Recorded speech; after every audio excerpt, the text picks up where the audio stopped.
ఇటీవల వరుస ఆటోల ప్రమాదాలు జరుగుతున్న నేపథ్యంలో ఆటో డ్రైవర్లకు కౌన్సిలింగ్ ఇచ్చి ఇకపై మండలంలో ఎక్కడ ఆటో ప్రమాదాలు జరగకుండా చర్యలు తీసుకుంటున్నట్లు సబ్ ఇన్స్పెక్టర్ నాగరాజు తెలిపారు. మార్కాపురం జిల్లా కొమరోలు మండలంలో ఇటీవల ఒక ఆటో బోల్తా కొట్టడంతో మహిళ మృతి చెందడం, మరో ఆటో బోల్తా పడి మహిళ వ్యవసాయ కూలీలకు దెబ్బలు తగలడం తెలిసిన విషయం. ఈ నేపథ్యంలో కొమరోలు సబ్ ఇన్స్పెక్టర్ నాగరాజు శనివారం సాయంత్రం మండల పరిధిలోని మొత్తం ఆటో వారిని పిలిపించి భారీ కౌన్సిలింగ్ ఇచ్చారు. ఆటోలలో పరిమితికి మించి జనాలను ఎక్కించుకొని ప్రమాదాలకు కారణమవుతున్నారని, ఇకపై అలా జరిగితే భారీ జరిమానాతో పాటు ఆటోలను సీజ్ చేస్తామని హెచ్చరించారు.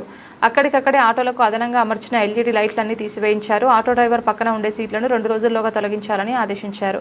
ఆటోలకున్న స్టిక్కర్లు ఇతరత్ర అన్నీ కూడా తీసివేసి అన్ని వైపులా స్పష్టంగా రోడ్డు కనబడేలా చేయించారు.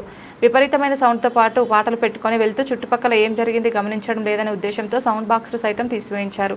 ఇకపై డ్రైవర్లు ఆటోకు సంబంధించిన లైసెన్సులు ఇతరత్ర పేపర్లు అన్నీ కలిగి ఉండాలని, అలాగే మద్యం సేవించి వాహనం నడపడం, పరిమితి నుంచి జనాలను ఎక్కించడం జరిగితే పరిణామాలు తీవ్రంగా ఉంటాయని హెచ్చరించారు. కొమరోలు ప్రజలందరికీ నా నమస్కారాలు. ఈరోజు కొమరోలు మండలంలో ఉన్న ఆటో డ్రైవర్లందరినీ స్టేషన్కి పిలిపించి గత కాలంలో ఒక 2 ఆటో యాక్సిడెంట్ జరగడం జరిగింది.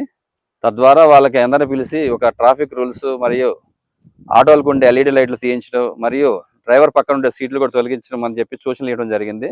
వాళ్ళందరూ ఆటోలకి లైట్లు మరియు సీట్లను తొలగించడం చేస్తున్నారు. ఫర్దర్గా కొమరోలు మండలంలో ఆటో యాక్సిడెంట్ జరగకుండా చూసుకోవడానికి వాళ్ళందరికీ తగు సూచనలు ఇచ్చి జాగ్రత్తలు చెప్తున్నాము.